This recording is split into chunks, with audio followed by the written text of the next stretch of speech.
Happy Friday, everyone. John Lorden here with another episode of Brainscratch. Thank you so much for joining me here today, and I hope that you've had a nice week.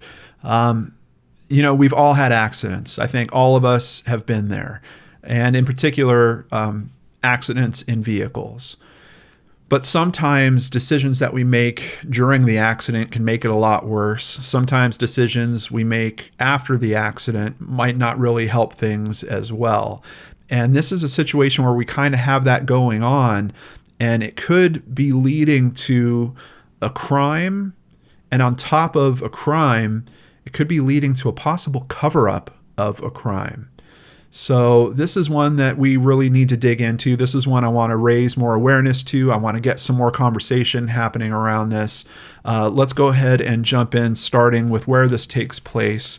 Polk County, Georgia. Polk County is a county located in the northwestern part of the U.S. state of Georgia.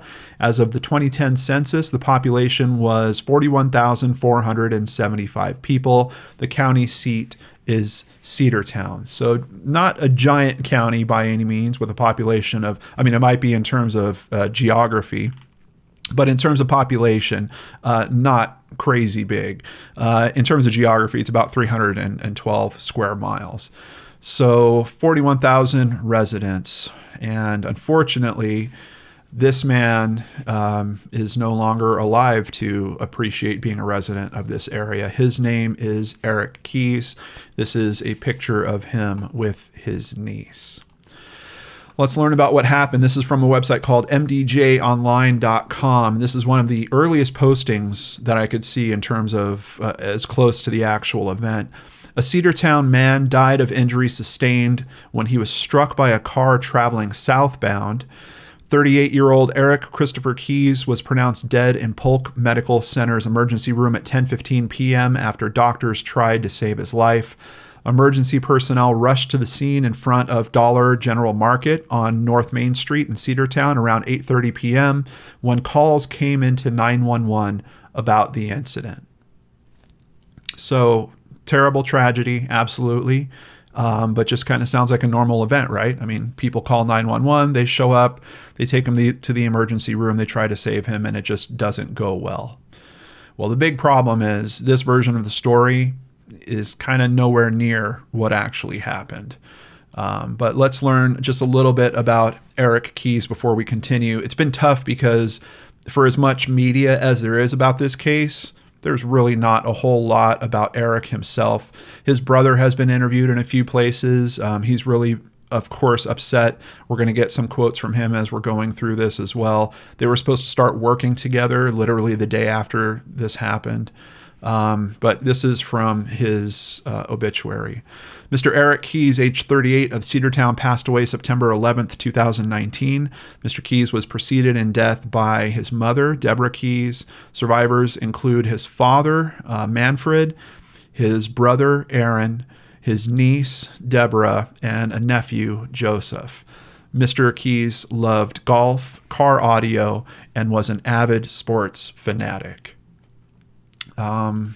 Unfortunately, this event that looks like a lot of fun and looks like something that might happen in one of the towns around where I live is somewhat related to this case. And this is the Polk County Fair. And essentially what we have is someone leaves this county fair. I assume that they're driving home, and we have this terrible accident that occurs. But what's really criminal about all this? Let's jump over to WSB-TV to get a better sense. On September 11th, 2019, Eric Keais, 38, was riding his bike on Main Street in Cedartown. A driver hit Keais and took off. Yeah, so this is a hit-and-run situation. The driver took off. He drove approximately a mile away before stopping, and we're going to get some more details about what he did when he stopped. Polk County Coroner Tony Brazier said, "This is a homicide." He believes Keais had a chance to survive if someone called 911. Right. So that first version of the story that we heard, nobody called 911. There's a whole series of events that happen before 911 actually gets activated. And unfortunately, by that time, Keais is near the end of his life. And it's a bit of time before 911 gets there. Through an open records request, Channel 2's Chris Jose got a copy of the Cedartown police report. It says the driver is Ralph Dover III. As of February 13th, 2020, he has not been charged with a crime. Now, just from this version of the story, here's the short of what we're talking about. We've got a hit and run situation. He hit someone. Admittedly, from the information I'm seeing, he's not positive if he hit a person or an animal, but the level of damage that we're talking about to his vehicle is obvious. It's on the driver's or on the passenger side. Headlights busted, fenders bent, windshield actually is hit as well. So, I mean, he's literally in the cab. He can turn to the right and see that his windshield, something struck his windshield. And of course, knowing that we're talking about a person on a bicycle, I think it's not too hard to imagine what actually happened there. But he drives almost a mile away, pulls over, calls someone, but he doesn't call 911. So that's a big problem with what we have going on here. And the fact that we're talking about this at this point when these articles are coming out, it's already been 5 months. Now it's even longer than that. I'm still not seeing any charges of a crime that are happening here. I am seeing some information saying that Ralph could possibly be mentally challenged. But I'm seeing news organizations that are trying to get some verification of that, and they're saying they're not able to. There's two primary sources where I'm seeing that that's coming from. One of them is his family. One of the news sources did get in touch with his family, and his family said, you know, he has some issues. And the other is the person that he actually winds up calling. But outside of those two references, we have nothing to really verify that. And it's kind of being used as an excuse for why he didn't call 911, which I don't know that is a great excuse. I mean, if this person could have a driver's license and drive on a road and understand how to navigate those mechanics properly, you know, how to do a four-way stop, how can we not expect someone to understand if I hit someone or something, I need to call emergency services and make sure that they get out here. So, and I know that's a bit of a tricky line, but when it comes, for me, it's like, well, if this guy's got a driver's license, I think they need to make sure that he's at a certain level of being able to function. And if he's at that level, don't you think that would mean that he would understand what 911 is and that he should have done that? So it's a bit of a touchy situation, of course. But some of the other conditions around this, a bit more direct than that. It makes me sick, the victim's brother, Eric Keais, said.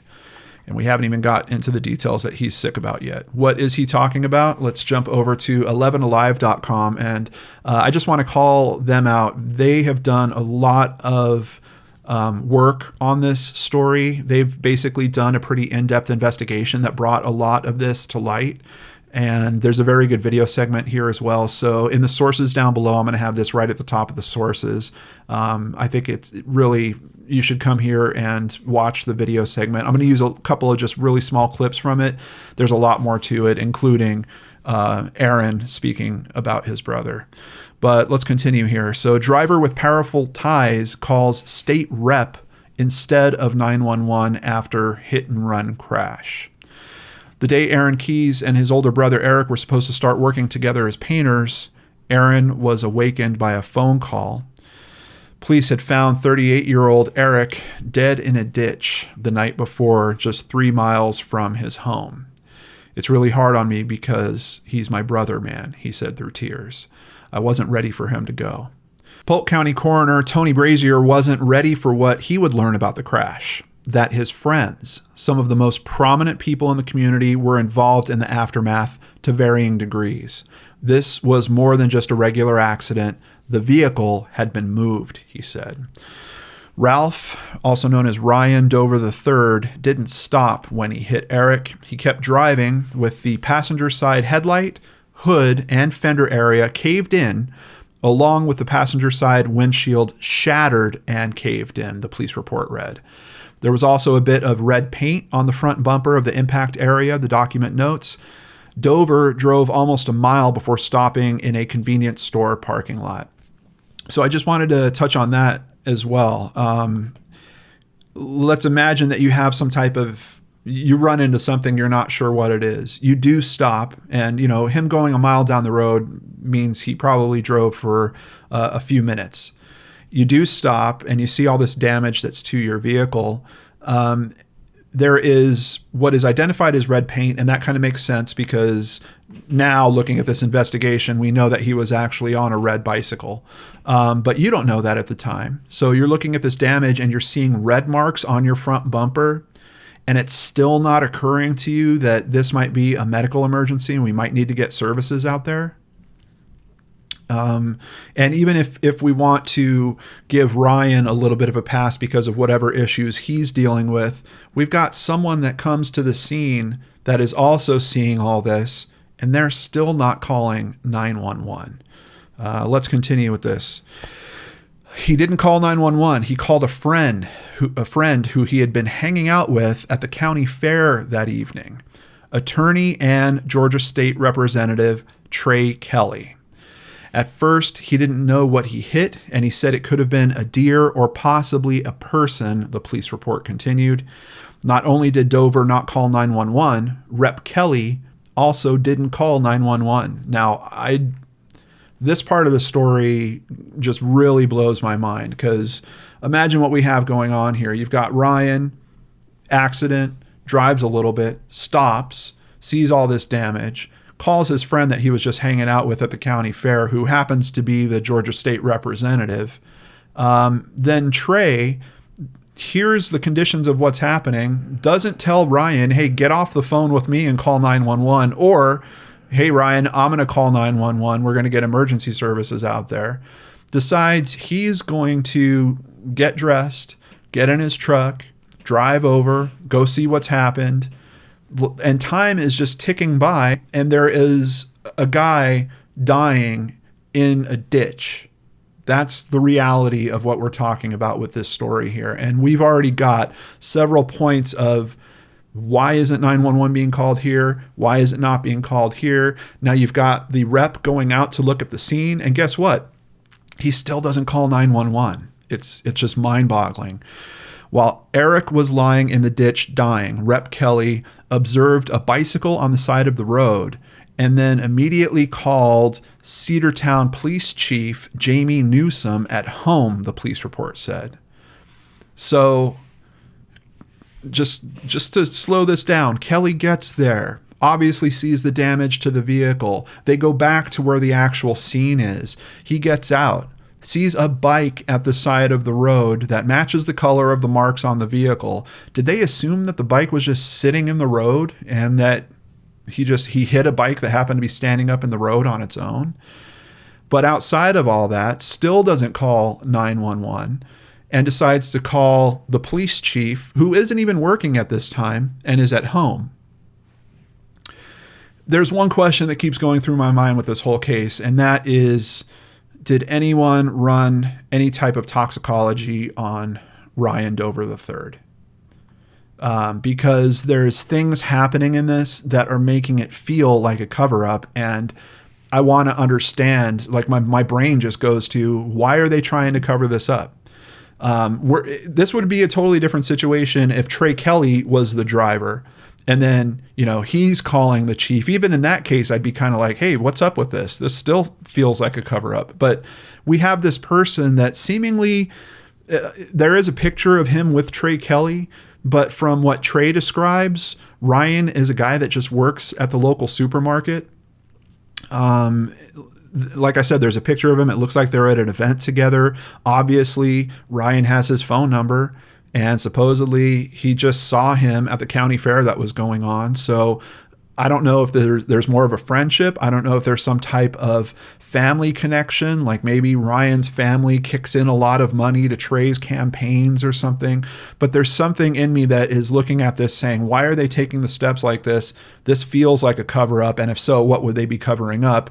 To me, the obvious thing would be if someone was intoxicated while they were driving that vehicle. That's the only thing that kind of makes sense. And think about the risk. You now have a state rep putting himself in, his career in, And it seems like he just kind of keeps going down the chain. Hey, we want to keep this on the down low. I'm going to contact the police chief directly. Very, very strange. And guess what? It doesn't stop getting strange at that point. Chief Newsom, who was off duty at the time, says he thought that Representative Kelly was calling on behalf of Dover for an SR-13, which is an accident form. But then in the middle of the conversation, the police chief stopped him and said something akin to, wait, he might have hit a person? Newsom said he then told Kelly to wait with Dover where they were, and then immediately he got off the phone. He got on his police radio. Now, at this point, do you think he's saying, hey, emergency services to this location? Nope. As a matter of fact, there's a recording of this police radio contact that happens. He says nothing about the situation, nothing about what's happening. All he says over the police radio is he's talking to his sergeant, and he says, give me a call at home. And that's it. So we've got no communication happening about this while there is a person literally in the ditch. Really strange. Eric was lying in the ditch alone in excruciating pain. By the time the police sergeant got to the area and notified EMS, it was just over an hour after the crash. And there are some additional details there. That's the same sergeant that contacted the police chief. So he goes out to the scene. Apparently, when he gets to the scene, yeah, he sees the bike, but I'm also seeing different accounts of he either saw a hat or he saw a person's sock, and then he eventually finds Eric. I don't know. This, and it's really tough for me to even relay this information to you guys without getting upset about it. But here is a timeline that 11 Alive has put together of the actual event. So let's just run through this real quick. The time of the crash is estimated to be at around 8:25 p.m. I'm seeing some other reports that are edging that even a little closer to 8:20, but let's just go with this one. So between 8:25 and 9:11 is where we have the first stop, the first phone call to Representative Kelly. And then at 9:11, by then, Kelly has got out there. He's somewhat reviewed the scene. He's now calling the chief at home. So this time gap right here, this unfortunately doesn't really show it right. They're showing a timeline, but these chunks are not the right size. From 8:25 to 9:11, you're already talking well over a half hour. This should be like way over here, and then all this other stuff bunched up on it, because things are moving pretty quickly, honestly, once the chief gets involved. So 9:11, he calls the chief at home. The chief contacts his sergeant via radio at 9:17. At 9:22, the sergeant tells dispatch that he's at the scene. So once again, it's like once the sergeant's contacted, things really start clicking and start moving quickly. 7 minutes after that, emergency medical services are dispatched. 2 minutes later, they're there. And sergeant finds Eric in the ditch, according to this. So what's interesting here is this is showing us a different pattern of events. The sergeant gets to the scene. Apparently, he has not found Eric yet, and he still calls for emergency medical services. So he's already showing that he's operating on some type of different rule set than everyone else that's coming to this scene and seeing there's a bike on the side of the road. It's obvious the bike has hit the car. No, we don't know where the person is, but obviously someone has been hurt. He decides he's going to call EMS even before he finds Eric. Unfortunately, EMS gets out there. They try to work on Eric, and at 9:56, his heart stops. They try to get him to the hospital. At 10:15, he's pronounced dead at the hospital. And they were also going to airlift him. Essentially, they called off the airlift when they saw the shape that he was in. Polk County 911, the actual dispatch center, told The Reveal, and that's the name of the show that kind of did this video segment and the research on this, that if they had gotten the 911 call as soon as the crash happened, they could have been at the scene within 5 minutes. Now, the coroner, if you see him interviewed, he keeps talking about that they missed the golden hour, that essentially if you can get to a person that's injured within the first hour, your odds of helping them recover are drastically higher. But if you get to them outside of that first hour, it is drastically lower, and they missed all of that opportunity. What I find more interesting is the truth here is EMS is dispatched at 9:29 and they actually get there at 9:31. So even though they're saying they could have been there within 5 minutes, when they actually were dispatched, they got there in 2. Could that have made a difference if those 2 minutes were at 8:25 there was a crash? He immediately calls 911, and by 8:35 at the absolute latest, they're already showing up on the scene. Could that have made a difference in Eric surviving? According to the coroner, there's a very good chance that that could have made a significant difference. And this is another segment where his brother is interviewed about this. It's terrible what he's going through. And it doesn't seem like Eric has a very large family. So I know his brother is dealing with this without one of his closest resources. Let's see a little video from the coroner talking about this. If Polk 911 had have gotten this call like it should have gotten, this boy might still be alive today. This mess here stinks to the high heavens. This reeks of the good old boy system. We've got the coroner who says that these were his friends. He actually says that he can't consider these people his friends any longer after what he's seen with this. He's actually marked this as a homicide in his final determinations. And we've got him going public saying this looks like a good old boys network issue that's going on. And that is a huge critique that is coming not just from the coroner, coming from some other elected officials, coming from the public. I even found a guy who's basically, like kicking up a new YouTube channel, trying to out information about the people that are involved in this case. There's a lot of people that are very upset about it, and it's hard not to be when you look at the simple mechanics. It's strange to me because when you're talking about an accident like this, especially when you look at where this is taking place, check this out. There is a lane here that you could consider a bike lane. But if you continue here, and we're getting just about to where this crash happened, the bike lane just disappears. It's completely gone here. So at this point, if you're on a bike, you're going to be in the lane. And there's really nothing else you can do about it. I mean, unless you have like a mountain bike and you go tearing off. But look at this ditch over here. So this is the area where the actual accident happened, on this side of the road going this direction, and there is no bike lane. So this is already just a terrible situation just in terms of the pieces that are putting together this accident. But then you have all this nonsense about what happens after it. And like I said at the start of this episode, these choices are just making everything so much worse. Now, what do the police chief and Kelly have to say about this? Let's hear it directly from them. It is an ongoing investigation, and I'm not at liberty to discuss any of the details. So you are not able to explain why you didn't call medical services right after? It's an ongoing investigation.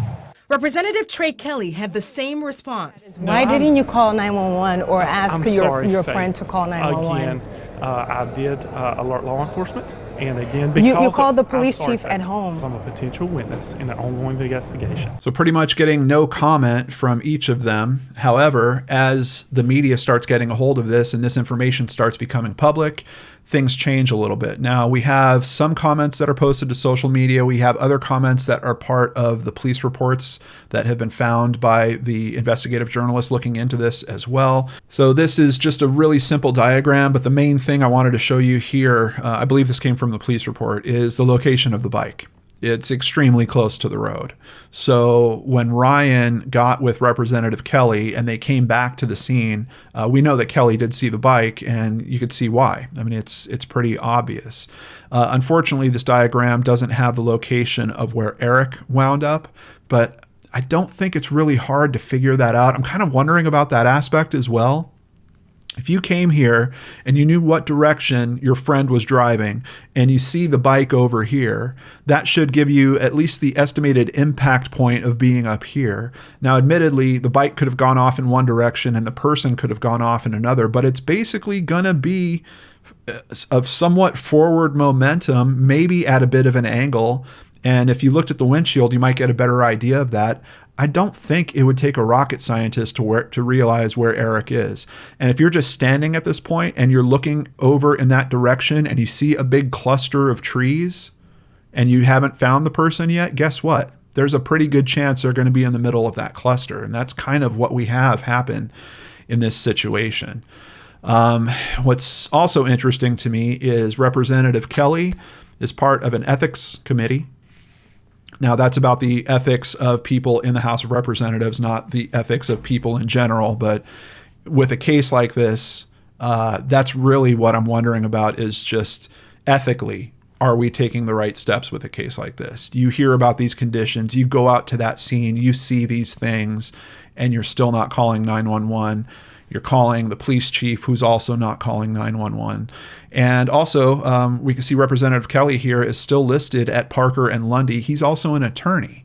And this is a law firm that seems to specialize in all kinds of different stuff, but they handle legal matters such as personal injury, wrongful death, and even criminal defense. Now, I don't know in particular what his specialties are, but just being at a law firm where you handle these types of cases, I would think that he would be especially sensitive to issues like this and maybe making decisions in the interests of the greater good in situations like this. And I'm really struggling here.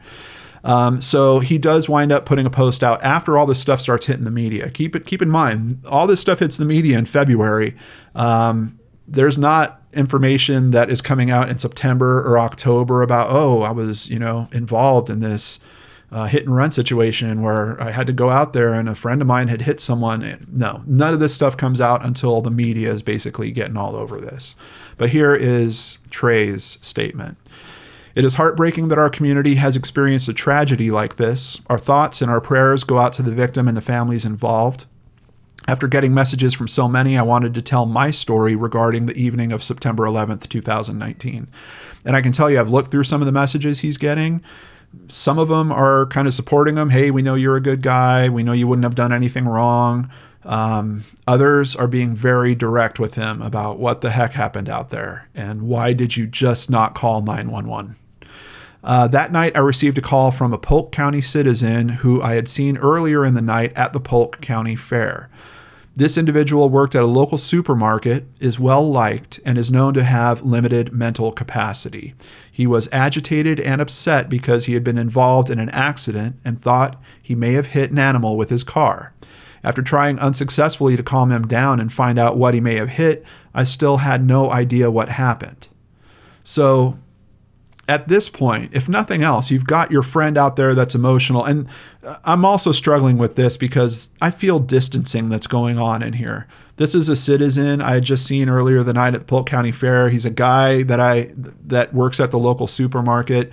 Let's be direct here. Is this a friend of yours or not? This guy had your phone number, could call you at night like that? I don't think he called your office number that's publicly listed for the representative position. So I still feel like there's something kind of maybe not dishonest, but not very direct about what this relationship is here. But you have your friend out there. He's terribly upset. He thinks he hit something and you decide, well, I'm going to go ahead and get dressed and I'm going to go out there. Couldn't that still have been a 911 situation, especially if you're talking about someone with a limited mental capacity? Wouldn't you want people that are trained for situations like that to be out there instead of a state representative? So what does he do? I felt the right thing to do was to go to his location to try to find out what had happened. So I put my boots back on and got in my truck. After arriving and driving up and down the road, I saw nothing that indicated a life or death situation. That's another thing where we saw the diagram. We know how close the bike is to the road. We know that he sees the bike. There's other statements he's made saying that he saw that there was a bike there. So I'm struggling with that statement also. But when I saw a bike located in the ditch off the side of the right side of the roadway, I felt the right thing to do was to call the police, and that is what I did. At that time, I still did not know another human being was involved. How? I fully cooperated with law enforcement at the scene and in the ongoing investigation as a witness and will continue to do so. Wow. I just, it's shocking. It's just shocking to me. This is a person's life. This is a guy's life who ended. If I was in that situation, I'd be feeling terrible. I'd be kicking myself. And I'm not getting any sense of that from that comment. Now, Chief Newsom, of course, doesn't make a public comment, but there is some information that comes out through the police records about what he says happened. At 21:11 hours on September 11th, 2019, I received a telephone call from Trey Kelly on my cell phone. So once again, we're talking personal to personal communication that's happening here. This isn't routed through the office or something along those lines. I was off duty and at home. He indicated that he needed my help. I walked outside to not disturb my wife with the call and asked what I could do for him. He asked if I knew Mr. Dover. Now, why is that information coming out right at the top of this call?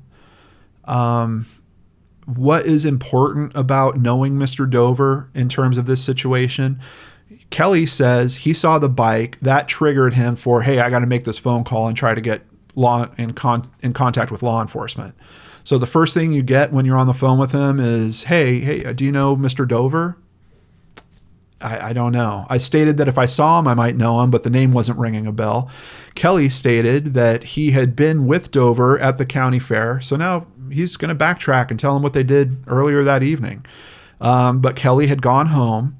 He stated that he got a call from Dover indicating that he had hit something with his car, but didn't know what. Kelly stated that Dover said it might have been a deer, but he wasn't sure. Kelly had Dover wait for him at the convenience store beside Zorba's. That's the name of a restaurant that's right next to where Ryan had stopped. Kelly stated that he then met Dover and they'd gone to try to find out what he might have hit. Kelly said they rode up and down the area of North Main around the Dollar General Market area and that he'd seen a bicycle in the ditch. I stopped him and said something akin to what? He might have hit a person? So you see his response to it. And Kelly even admits that seeing the bicycle is what triggered him to take this action. Why is that information coming out so late in this story? I don't feel good about the story of this phone call. And I don't know if that means that it's Kelly that is kind of grooming this story for some reason, or honestly, if it's the chief that's grooming this story. I don't know. Maybe he's trying to explain why so much time was spent on this phone call or between him contacting his sergeant, something along those lines. But there's something about this that it feels very, very off. Up until this point, my assumption was that I was going to be asked how to obtain an SR-13 form. I told Kelly to wait with Dover where they were, which was Dollar General Market parking lot, and I would send an officer. The call between Kelly and I lasted 3 minutes. So that's a bit of time for, hey, I'm calling to get help. I think he might have hit someone. There's a bike at the side of the road. I mean, I literally said that within, 10 seconds, and they're on the phone for 3 minutes. I'm wondering what this phone call, if there might have been different context in this phone call that we're not getting. I immediately got off the phone, went into my house, turned on my walkie-talkie, and told Sergeant Joshua Turner to call me. He called me at 21:15.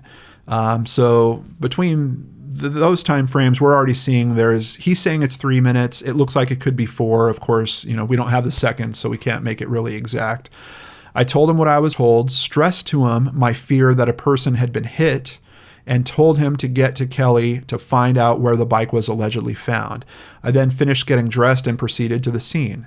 By the time I was 3 to 5 minutes departed from my home, Sergeant Turner had found Kelly and Dover, been directed to the area where the bike was, found the victim, and had EMS and rescue en route. So that's actually different. His story here is that the sergeant had already found the victim at that time. And in the timeline that we saw put out by 11 Alive, they don't have it in that order. So I don't know. That could be a research issue with their story. This is what the sergeant or what the police chief is saying. This I determined from radio traffic between Sergeant Turner and Polk 911. Oh, so he's actually kind of citing where he got his information together for what had happened. When I arrived on the scene, the victim was already being attended to by EMS and rescue.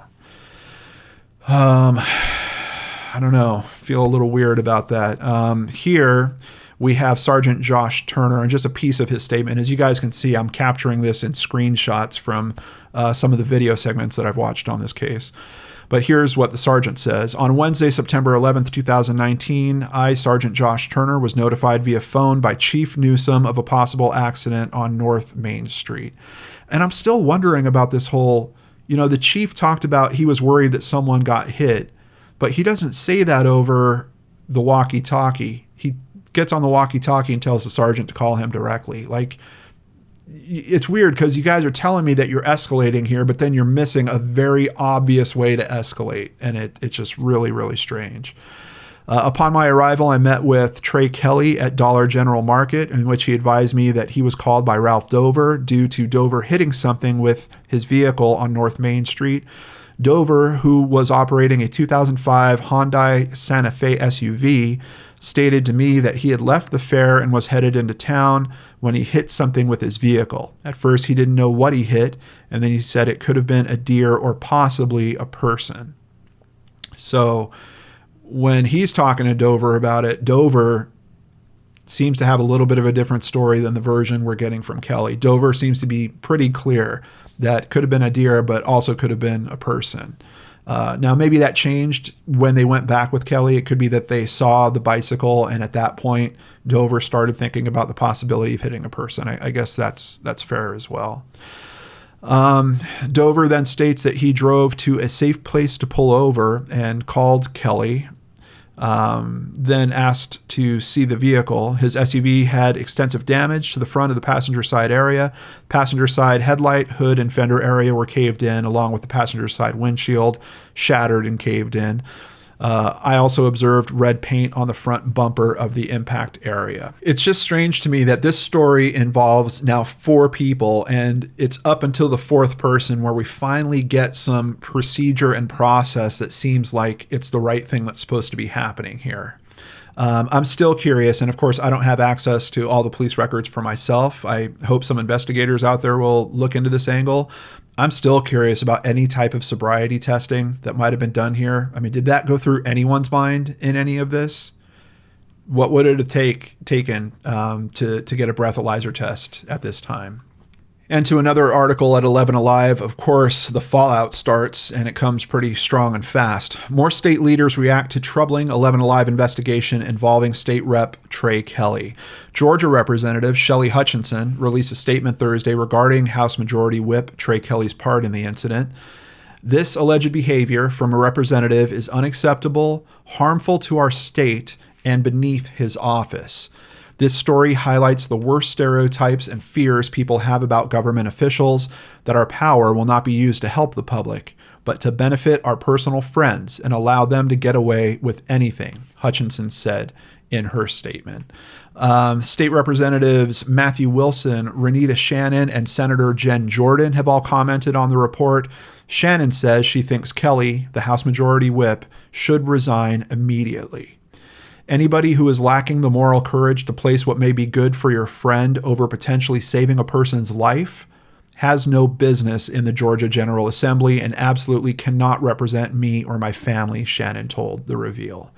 Community members have also been asking the question, why has no one been charged in Keys' death? And I think that's a fair question. We've got, by all elements, a very basic type of accident that happens here. It is complicated by what has happened after that. And it could be that there's charges or investigation that needs to be further done for potential charges about the aftermath of the actual accident. But I don't know why initial charges haven't been filed against Ryan for a hit and run situation. And we're going to see that they're actually, from what I understand, there is some law to support that there should be some charges already coming to him in relation to that. What we do have is a statement here from Polk County District Attorney Jack Browning. The Georgia State Patrol recently turned over to our office their completed investigation of the incident, which occurred on September 11th, 2019, involving 38-year-old Mr. Eric Keais being struck and killed by a motorist while riding his bicycle on Main Street north of Cedartown. The investigation, like many other fatality investigations, was lengthy, involving numerous witness interviews and evidence gathered from various agencies and other entities. This commonly slows and adds to the time necessary to complete such an investigation. It's also not unusual or uncommon for the Georgia State Patrol to defer to or work with the District Attorney's Office in determining the correct charges. Our office has already begun the process of reviewing the investigation to determine what and who will be charged for the incident that resulted in Mr. Keys' tragic death. I anticipate bringing those charges to a Polk County grand jury soon in the coming weeks. On behalf of myself and the District Attorney's Office, our deepest condolences go out to Mr. Keys' family for their tragic loss. Now, was there a name missing from that statement?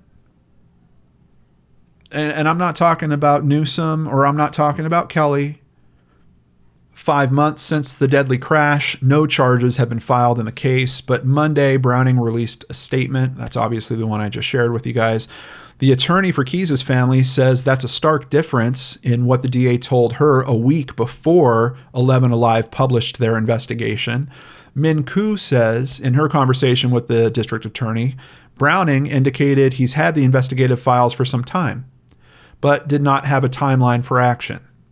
After pressing further, she says Browning told her that he hoped to have a decision by this summer. The DA confirms to the Reveal that he spoke with the Keys' family attorney and says he has had the completed investigative files for a couple weeks now, but he doesn't recall giving the attorney that timeline. So I'm a little worried. I'm a little worried that if there is some level of protection that's going on here, who knows where that protection stops. And especially if we have a DA that's been sitting on a file and all of a sudden decided to escalate it because media finally got a hold of it. Update on February 27th, 2020. This case is going to the grand jury in March, according to a new press release. According to the Polk County Clerk of the Superior Court, the grand jury convenes March 16th and 17th. Now, I'm kind of split on that because I've heard of issues with presenting to the grand jury where if someone doesn't really want the case to go, they could kind of present the case in a certain light. It's not like a full court case where there's two sides that are really representing what's going on. It's kind of a one-sided conversation. So I don't know that the grand jury is really going to be effective in this case. And I'm worried that Eric's family is basically going to be stuck with no criminal charges, and they're going to have to go for some type of civil lawsuit. But let's take a look. Should there be criminal charges here? At Wikipedia, vehicular homicide is a crime that involves the death of a person other than the driver as a result of either criminally negligent, just going to pause there for a moment, or murderous operation of a motor vehicle. In cases of criminal negligence, the defendant is commonly charged with unintentional vehicular manslaughter. Now, we've got specific stipulations here for Georgia that are called out in this article. In the state of Georgia, vehicular homicide is more properly known as homicide by vehicle. It is defined by statute as the unlawful killing of another person using a vehicle. To be guilty of the offense, the perpetrator does not have to have an intent to kill, which in this situation, I don't think that it was necessarily intended. This really does seem like it was an accident, but then a string of terrible decisions after it. First degree homicide by vehicle. This is a felony that, upon conviction, will result in a sentence of between 3 and 15 years of imprisonment, or between 5 and 20 for habitual violators, with no parole available for at least 1 year. A homicide is first degree homicide by vehicle if the driver unlawfully met or overtook a school bus. We don't have that here. Unlawfully failed to stop after a collision. I think we certainly have that here. I wonder what the conditions on that are about, because we know he does eventually stop, but he's almost a mile away at that point. Was driving recklessly, was driving while under the influence of alcohol or drugs. I'm still really wondering about that. And I couldn't find any strong information about it. I am seeing some people in the comment threads say that at the county fair, they actually do sell at least beer. So there is some potential. And even outside of that, I mean, you know, someone could be drinking in their car or at a friend's house somewhere around the fair, something like that. But I'm really wondering if that's what we're dealing with here. If they failed to stop for or otherwise was attempting to flee from a law enforcement officer or had previously been declared a habitual violator, which honestly, we don't know because there seems to be a level of protection around this guy. And I don't know if we're even seeing all of his records actually get released to the media accurately. Who knows? But we have that grand jury date set. And then what happens? The reality that we've all been living in for a while this year. Court shuttered until mid-April by local state orders, March 15th, 2020, literally the day before the grand jury was supposed to reconvene. The order states that no jurors or grand jurors shall report and no jury trial shall be held until April 13th. And I've looked into Georgia. I think the stay-at-home stuff has been extended a bit, so it could be that this order was extended as well. I haven't seen any new updates on it, and obviously we're past April 13th, so I don't think the grand jury has heard this case yet. And I'm telling you guys, I got a real bad feeling about what happens in that grand jury situation anyway. Over at WSB TV, I don't want "I'm sorry" or "it'll be okay." No. I want you held accountable because that's the way the world works, Eric Keais said. He did get a statement from the city of Cedartown expressing its condolences. I hope he gets a lot more than that. And thankfully, it's weird because we're talking about a case where it seems like there might be some type of cover-up or might be some type of corruption, but we've also got one official that is standing tall, seemingly doing the right thing, and that is the coroner. Let's hear another clip from him. I'm not going to allow this to go on my watch. I'll say whoever behind bars before I see this covered up. He's extremely passionate. Seems like he's fighting for justice more than some other people in this case should be. And I'm thankful that he's there to do that. You know, we always look for the bright spots. I think in this case, he really is a bright spot. And I hope that he can help keep pressing this forward. But we'll have to see what happens. I did find an interesting editorial column piece that was written on this at All on Georgia, written by Jessica, and I know I'm going to get her last name incorrect, Zilagi. Hope I'm saying that right, Jessica. She makes some really good points. I just wanted to share with you guys about this. I'll be blunt. It makes me sick, mostly because aside from the spotlight on his true colors, the entire incident has cost Trey Kelly nothing. He's not the victim here, not from any angle, not under any light. I've watched time and time again as elected officials make dangerous, reckless, and downright shameful decisions only for them to carry on with little to no consequences because the public dang near demands that it go that way. And she makes an interesting point. The words of support for him, it's strange because they seem completely unfounded outside of people, hey, I've known you like my whole life and I think you're great and you're going to get through this. Keep your chin up. I wonder how those people would feel if it was their brother that was sitting in that ditch for an hour while people weren't calling 911. The reality is this. Sometimes life happens. Sometimes people who are otherwise good humans in their personal lives do terrible things, or they fail to act when it's time to do the morally sound thing. Other times, they're just the victims of the circumstances and they don't respond in a way that makes the rest of us proud to know they are making decisions on behalf of thousands of other citizens. It doesn't mean we should condemn them to hell, nor does it mean we will shun them forever. It just means they demonstrated poor judgment and that if they aren't willing to step away from political office to recalibrate their moral compass, the voters need to throw their weight around and do it for them. More importantly, people need to bring elected officials down from the pedestals. They each put their pants on one leg at a time, just like the rest of us. They're not special. They're not immune from poor decision-making, bad acts, and downright lawlessness. They're representatives of the people and the community, and it's imperative that they are treated as such, because when they're not, that's a reflection on us. I think she made a very good point there.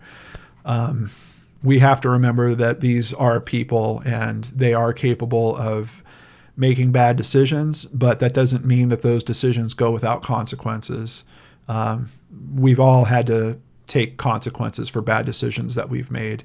And is that going to happen in this case? That's really a big question that I don't know we can answer. I'm hoping, but I don't know. So what do you think, Brain Scratchers? Is this a good old boy network coming into place around Dover, trying to protect him? If it is, what's the reason for that? Is it as simple as this is a DUI situation?